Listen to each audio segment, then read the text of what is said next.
Informative and unpredictable, testing the limits like only we can. From Span Enterprises in Rock Hill, South Carolina, it's The Bandit Room.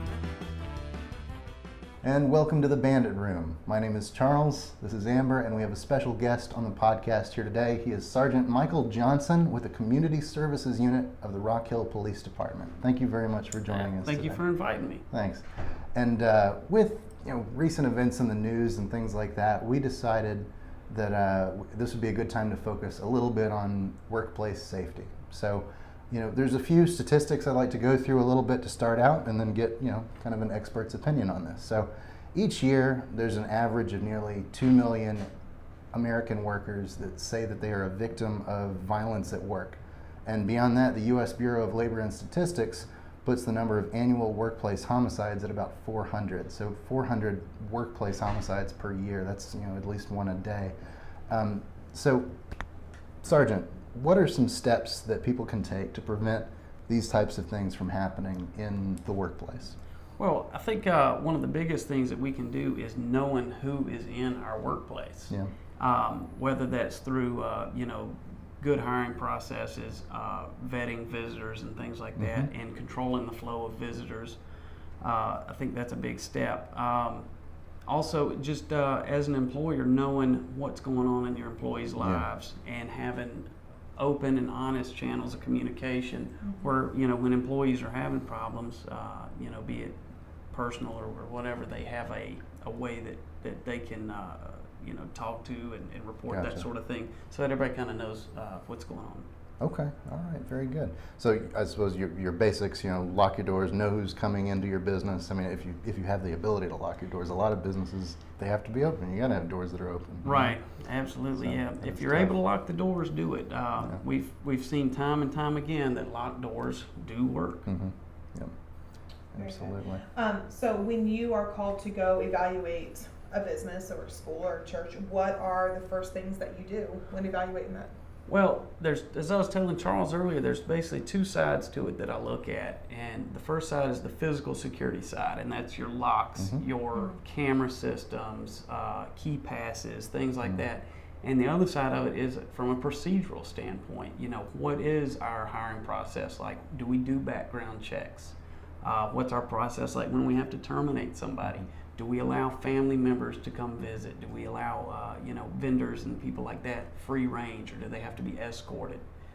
So those are basically the two things I look at, and I always do the physical side of it first, just because for me that's a little bit easier. Right. All right. And then do you provide any training or recommendations on those procedures, whether it's the hiring process or firing process? Well, or could you recommend?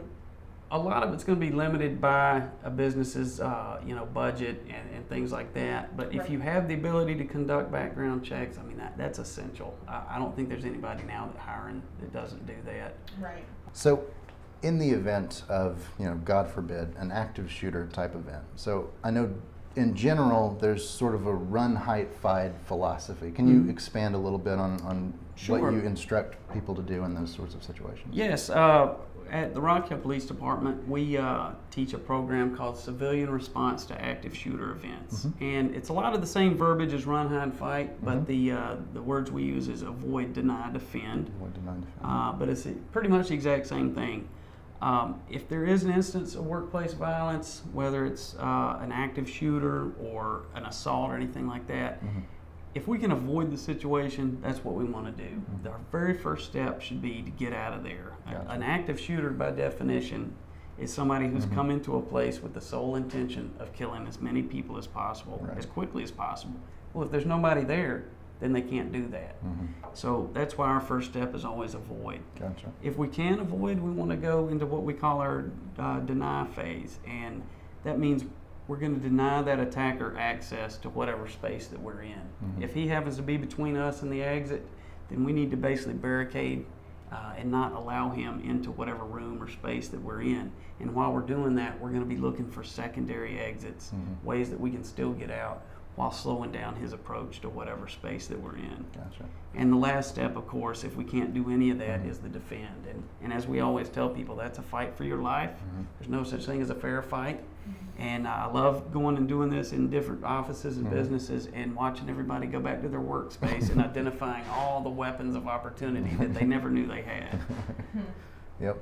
So obviously, always be mindful of your exits. Be mindful of what's the quickest way you could get out of there if you were in that type of situation, Absolutely. and what could I use if I had to? Whether it's a keyboard or whatever that could be for anybody's situation. One of the biggest steps people need to take wherever you are, whether it's at work, whether we're going to the movie theater, the shopping mall, a restaurant, find those emergency exits. Yeah, that's true. That's good advice just in life. Yeah, absolutely. Whether that can save so many lives just by knowing where they are. That's true. That's true.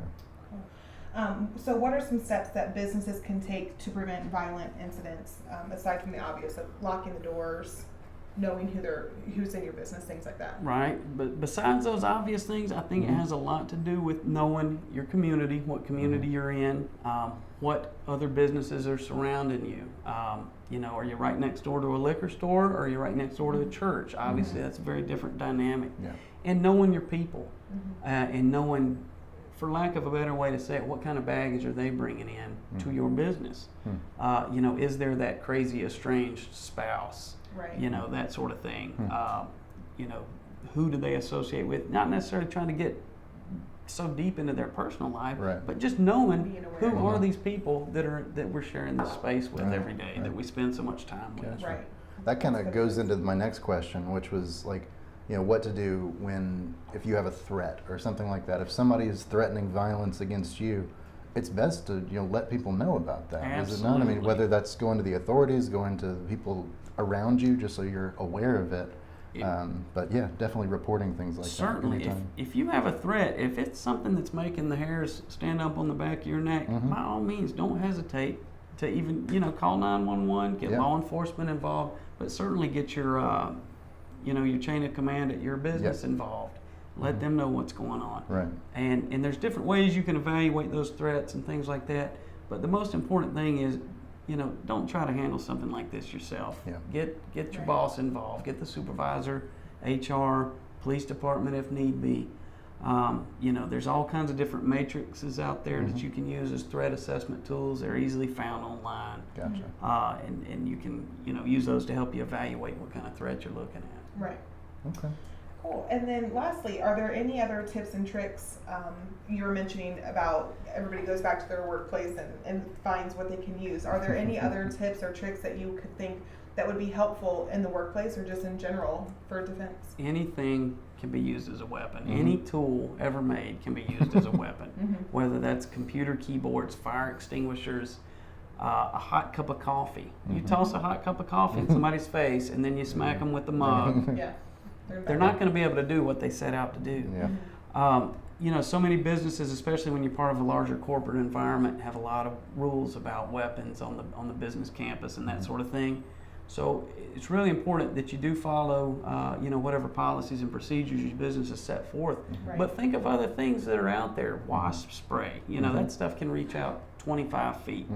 I know there's certain businesses around here where you go into the cubicle area and there's hickory canes hanging over some of the cubicles. Okay.